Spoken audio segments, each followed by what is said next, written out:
तो इतने जिद्दी है कि पहली बार में जब आप पास हो गए तो माने नहीं, क्यों, क्या वजह है गगन? मैम जब मैंने स्टार्टिंग में तैयारी करना स्टार्ट किया था 2018 में, हाँ। तो मेरा आईएएस बनने का ही सपना था।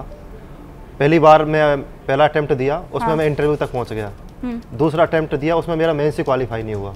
तो उस टाइम काफ़ी ऐसा डिमोटिवेट होने लगा कि यार हो पाएगा नहीं हो पाएगा। उसी बीच में जैसे मेरे दादाजी थे, उनकी डेथ हो गई थी एग्ज़ाम से 1 महीने पहले। तो काफ़ी इस टाइप से लगने लगा था कि शायद नहीं होगा, लेकिन मन के अंदर एक जुनून था और मेरे अंदर ये था कि अगर मैं हार्ड वर्क करूँगा तो इस एग्ज़ाम को मैं पास कर सकता हूँ। और वो हार्ड वर्क कैसे, मतलब क्या किया आपने? मैम उसके लिए मतलब सब आपने जीना छोड़ दिया? नहीं मैम, वो तो सारी चीज़ थी। जैसे कुछ ऐसी चीज़ों से मैं कट ऑफ हो गया था। जैसे मैं लगभग 2.5 साल तक अपने घर पे कोई भी त्यौहार नहीं मनाया था। कोई त्योहार नहीं मनाया? हाँ, 2.5 साल तक। मैं जैसे एग्ज़ाम होती थी हाँ। तो त्यौहार तो बीच में होता था, घर वाले काफ़ी बोलते थे कि तू आ जाएगा, दिवाली हम नहीं मना पाएंगे। तो मैं ये बोलता था कि जिस दिन अगर मेरा सिलेक्शन हो जाएगा उसके बाद त्यौहार ही त्यौहार होंगे।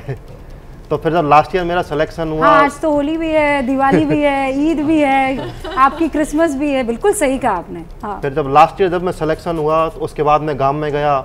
आसपास के लगभग 10-15 गांवों ने मुझे इनवाइट किया वहाँ आने के लिए।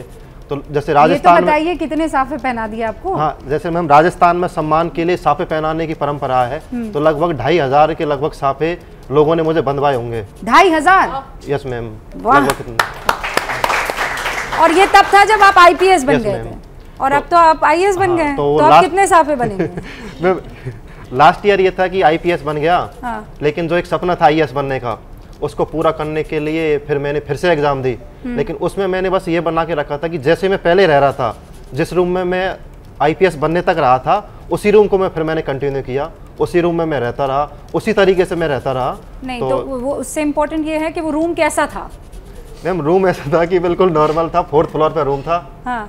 बस एक कूलर था। हाँ, क्योंकि भैया आप आईपीएस बन जाते हैं तो रूम का साइज बढ़ जाता है। नहीं सेम रूम था। उसकी जितनी भी फैसिलिटीज है वो बदल जाती है।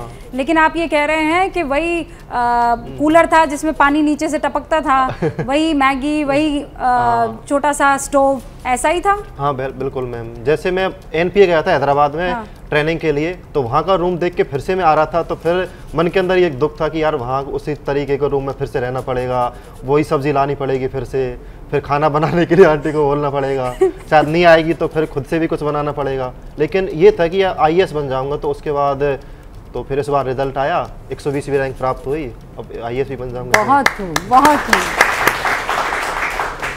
तो अभी घर गए कि नहीं गए आप?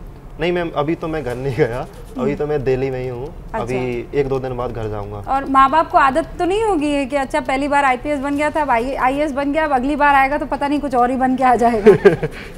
नहीं मैम, ऐसे तो घर वालों को इतना तो पहले पता भी नहीं था इसके बारे में, क्योंकि पिताजी खेती करते हैं और मम्मी एक हाउसवाइफ है। तो वो तो लगभग पापा 8वीं तक पढ़े हुए हैं, मम्मी तो कभी स्कूल भी नहीं गई। तो ये सब मेरा डिसीजन था, और बाकी मेरे अंदर ये था कि अच्छा, तो उनको आपने माँ को कैसे समझाया?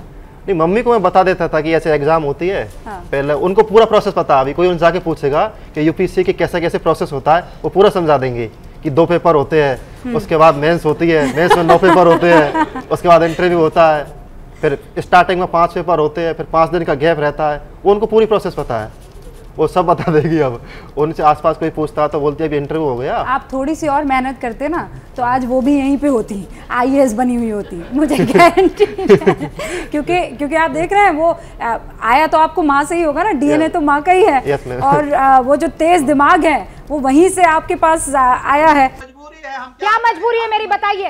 मैं अभी आपको बताती हूँ कि मैंने ओए होए होए होए नमकीन के चटकारे लेते हुए टकटकी मार के डिबेट शो को पॉज रिपीट कर करके देख रहे हैं जोगिंदर जी। इनकी तरह आप भी देखें अपनी फेवरेट डिबेट्स को रिपीट कर, और डाउनलोड कीजिए एबीपी लाइव ऐप अपने स्मार्ट टीवी पर।